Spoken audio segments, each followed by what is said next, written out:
예, 풍수지리 시간입니다. 최근 내가 지은 이거로 합니다. 자연환경이 사람과 문화와 역사를 만든다. 세 번째 시간이니까 소제목으로 미인들이 많이 나는 지역은, 이런 주제를 가지고 이야기해 보겠습니다. 일단 책 내용을 좀 살펴볼게요. 대륙과 북반구는 남자가 많고 남반구와 물이 많은 곳은 바닷가나 반도나 섬입니다. 이런 데 여자가 많다. 맞죠?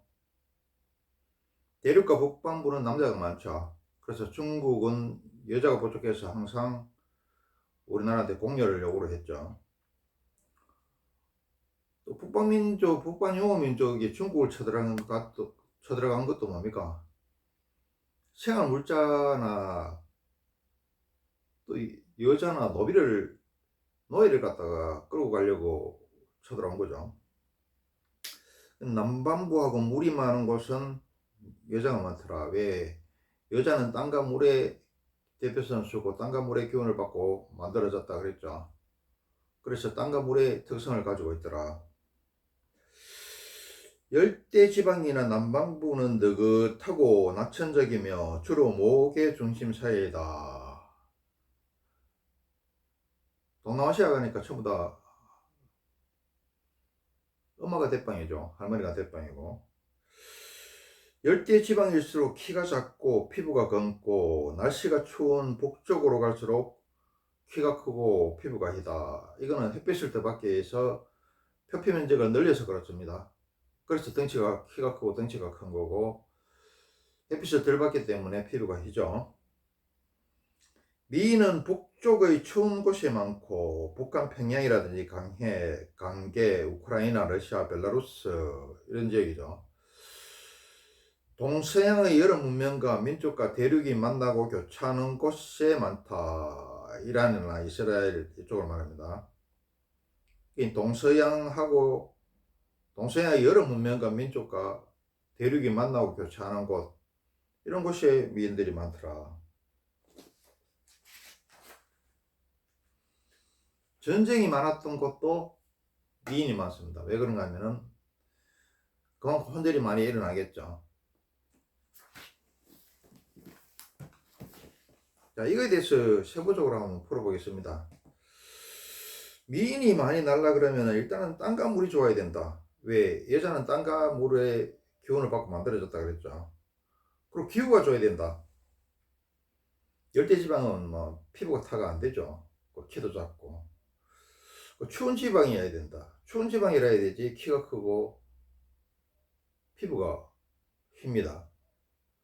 그리고 동서양 아프리카 이런 경계 지역에 있는 나라, 이스라엘이나 이란 이쪽에 있는 나라, 이런 지역에 있으면은 동서양이나 아프리카에 맞물리는 지점에 있는 나라들은 어떻습니까? 당연히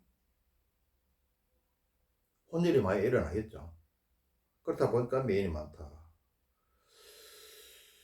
우크라이나하고 러시아 또 어떻습니까? 왜 미인이 많습니까?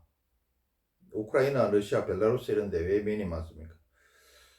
원래 이게 서라부족이 미인이 많죠. 미인이 많은 데다가 얘들이 우크라이나하고 러시아는 동서양 경계선에 있죠. 그리고 몽골 지배를 240년 가까이 받았습니다. 그래서 동서양 혼혈이 일어나서 그렇다. 이스라엘도 어디입니까? 이스라엘도 동양과 서양과 아프리카 꼬마무늬 지점이 있죠. 그러니까 수많은 민족이 왔다 갔다 하고 수많은 전쟁이 일어났더라. 그러니까 수많은 혼혈이 일어날 수밖에 없다. 이란도 어떻습니까? 옛날에 메소포타미아 문명이 일어난 곳이고 페르시아 문명이 아주 대단한 곳이었죠. 그것도 이란이 어떻습니까? 동서양의 경계점에 해당이 되죠. 또 아프리카의 맞물리는 지점이기도 합니다. 그리고 또 미인들은 어떻게 강대국하고 또 대도시에 많죠.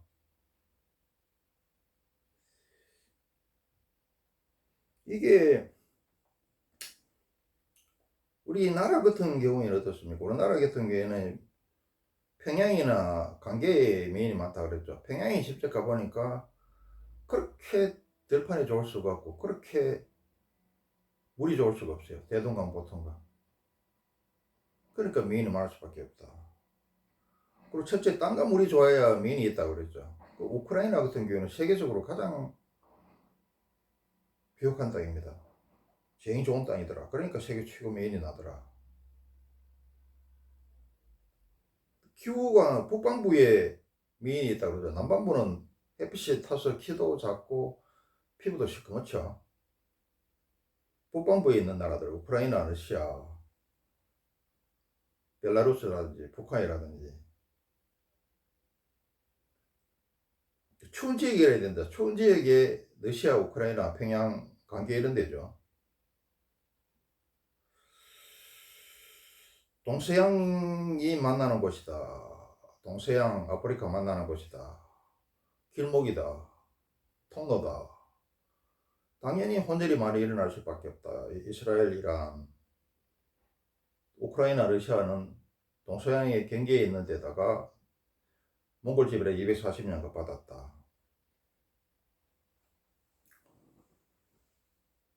우리나라도 평양도 물과 땅이 좋죠. 대구도 물과 땅이 좋습니다. 진주도 옛날에 석향이라 그랬는데 물과 땅이 굉장히 좋습니다. 평야가 좋고 난강에 물도 좋고 특히 대구 같은 경우에는 백인 유전자가 제일 많다 그러죠. 신라의 골품 제도에 성골이 백인이라는 설이 유력합니다. 이 동서양이 섞여야 어떻게 됩니까? 동서양이 장점을 따더라. 서양 여자들 보면은 또 젖소 같아요. 우리나라 여자들은 옷에는 쭉쭉빵빵 탱탱이 되는데 옛날에 쭉쭉빵빵 탱탱이 안 됐죠. 그래서 동서양이 혼혈이 일어나면은 서로 장점만 따요. 용몬과 골격은 동양처럼 여자답고 부드럽고 신비스럽고 굴곡은 서양처럼 쭉쭉빵빵 탱탱이 됩니다. 가장 대표적인 게 우크라이나하고 러시아입니다. 아까 이야기했죠. 추운 지역이라 해야지 키가 크고 피부가 좋죠. 햇빛이 덜 쬐니까. 그리고 또 뭐가 있느냐 하면은 추운 지방이 왜 추운 지방이 미인이 많은 것에 대해서 내가 설명해 줄게요. 우리 그 빵집에 가면 찹쌀떡 파는 게 있죠. 아주 찹쌀떡은 이렇게 동그랗습니다. 그래서 우크라이나 미인이나 러시아 미인이나 평양 미인들을 보면 이렇게 찹쌀처럼 얼굴이 똥 이렇게 반듯해요. 이런데 그 얼굴도 작아. 그래서 남한에 와서 내가 보니까 여자들의 찹쌀떡이 그냥 여름에 녹아내려가지고 막 비뚤비뚤한 모양이야. 그리고 얼굴이 굉장히 커. 그래서 남북 통일되면은 아마 남남북녀로 남한의 여자들은 경쟁력을 완전히 잃을 것이다. 평양을 석향이라고 이야기한 게 평양감사가 왜 제일 좋은지에 대해서 절감을 할 수 있더라. 그리고 내가 미인은 경제력이라고 이야기했죠. 육식을 하지 않으면 쭉쭉빵빵 탱탱이 일어납니다. 그리고 육식을 하면은 또 옛날에는 우리가 여자를 뭐 국화꽃을 닮은 누님이여 그러고 뭐 장미꽃을 닮았다 이러는데 육식을 하게 되면은 얼굴도 바뀌어요. 계산 고양이상 이런 식으로 바뀝니다.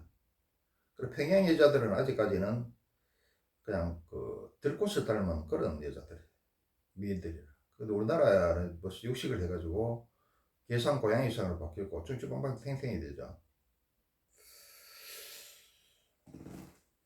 그래서 이 자연환경이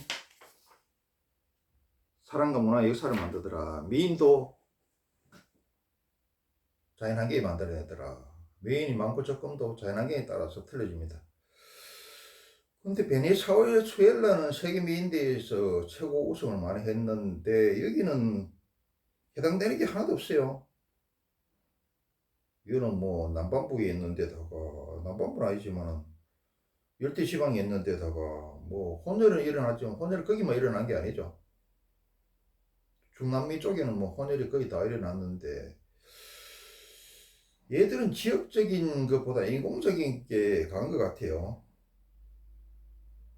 국가에서 또 장려하고 또 신분 상승 수단으로 성령을 엄청나게 하고 막 미사관학교 같은 데가 있어서 집중적으로 국가에서 장려하고 막 집중적으로 투자하고 관리하고 그래가지고 인공적으로 만들어낸 미인 같더라.